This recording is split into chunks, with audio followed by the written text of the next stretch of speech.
Good morning. Welcome to this edition of the Northfield United Methodist Church message for Sunday morning. This is an alternate way of us gathering together because of the restrictions that are imposed by the shelter-in-place order issued by the governor, also according to the advice offered by the bishop. And so we will use this method as a way of gathering to continue our opportunities to worship together. We know that wherever we are, God is in our midst. Wherever two or three are gathered together, God promises to be there. And so in the midst of this remote service, we will continue to gather together to share a message. I'll share with you a scripture of the morning, and then I'll share with you a brief reflection.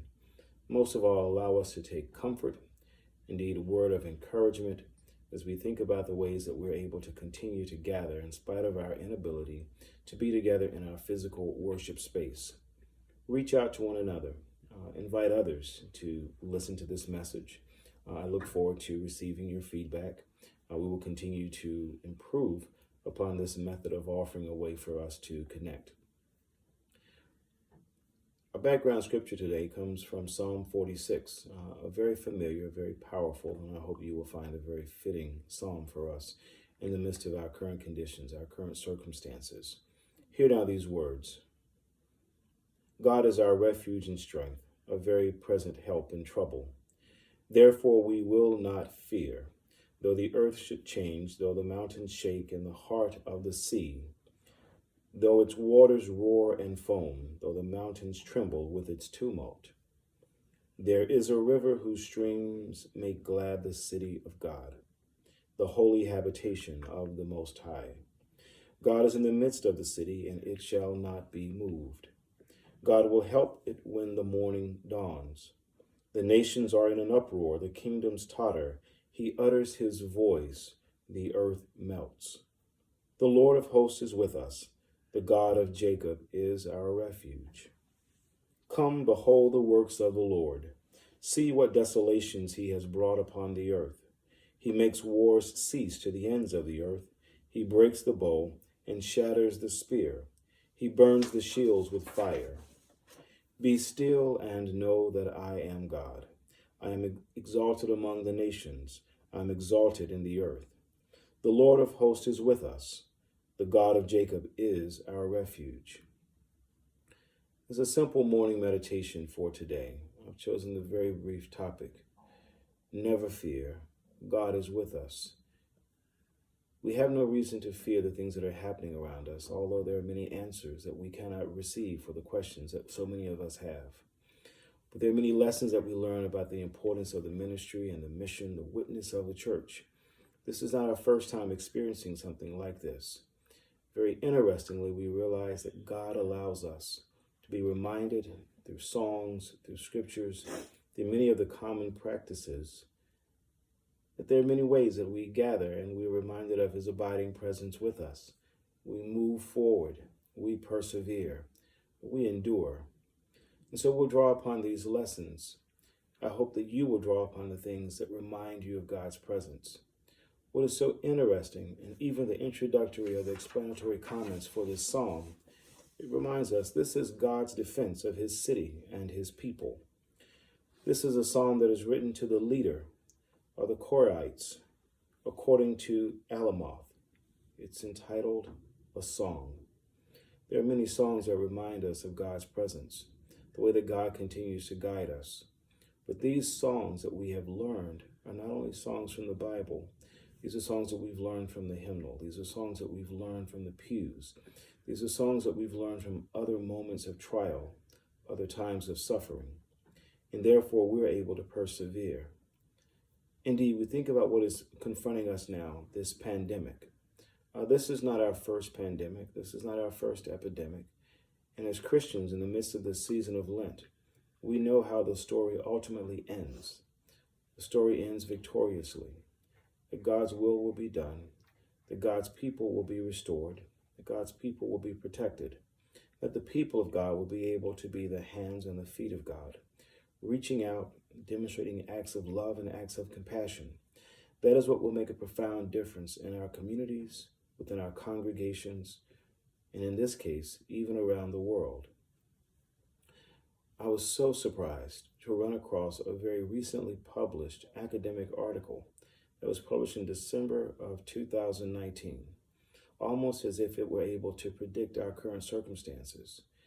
I will simply read to you from the abstract. The article was written by Sean Everton, and you will be amazed at how fitting the title and the abstract appear to be for our current circumstances. But most of all, they offer us a word of perspective and a word of hope. The article is entitled Plagues, Pagans, and Christians: Differential Survival, Social Networks, and the Rise of Christianity. In his book, The Rise of Christianity, Rodney Stark argues that the early Christian church indirectly benefited from the plagues that struck the early Roman Empire in the 2nd and 3rd centuries of the Common Era. In particular, he argues that the early church doctrines concerning love, charity, and social service would have led Christians to enjoy higher survival rates than pagans, which would have left the social networks of the former relatively intact, while those of the latter in disarray. Moreover, since the recruitment to new religious movements occurs largely through social ties, the probability that an average pagan would have converted to Christianity would have been greater after the plagues than before. In this article, Sean Everton uses computer modeling to test the hypothesis of Rodney Stark. Not only does he find support for the original hypothesis, he also shows that higher survival rates for either group not only benefits the respective social networks, but also has benefits for their competitors' social networks. This also highlights how network effects often flow in multiple and unexpected ways. Isn't it amazing that while we are confronted by circumstances that appear to preclude the church gathering together, have actually been able to be demonstrated that it allows the church to become stronger? If you look in the history of plagues, the history of epidemics, we've experienced epidemics within our very brief lifetimes. But historically, drawing upon the plagues of the Common Era, we find an academic able to demonstrate for us the strength, the tenacity of the people of God, of the Christian community. But even before, if we recall the very early plagues, we know how they were able to allow the people of God to come together. We're reminded throughout time that the church is able to withstand all challenges, all trials, even all conflicts. And therefore, with a sense of hope, we gather, and we look forward to being physically gathered in one space. But until that time, we will remind ourselves of God's abiding presence with us. Just as the psalmist reminds us of God's abiding presence and God's love, and this song that is offered to the people of God still rings true to us even today. We hear the voice of God ringing true, speaking to us, encouraging us, and comforting us. In his article, Sean Everton goes on to explain that some of the unique things that we have as Christians that distinguish us from other groups, that allows the church to be the church in moments of trials like these. Because of the social networks, the church is able to exercise its strength, its power. So I want you to think about your social networks. Who are the people who you associate with, that you have frequent contact with, who are members of this church, a member of any church, or people of faith? And then thinking very honestly and critically, how many of your friends are in networks that have no church affiliation whatsoever? Perhaps they are atheists, perhaps they are agnostics, perhaps there are those who've simply not been exposed to organized religion or to a church. There are people like that. But we have an opportunity to demonstrate our great faith, that God is with us. Even though lives are lost, as Christians, we understand that this life is not the end of the promises of God. And therefore we go forward and we serve, we share, we even dare to risk. Many of you have offered expressions of concern for those who are part of healthcare teams, those who risk their lives and expose their families to risk. But there are also others who are considered a part of our essential services. They also take similar kinds of risks. But because of that willingness to risk, because of our understanding of who God calls us to be, that we follow this example of sacrifice, of love. Yes, a historic example of risk for our benefit.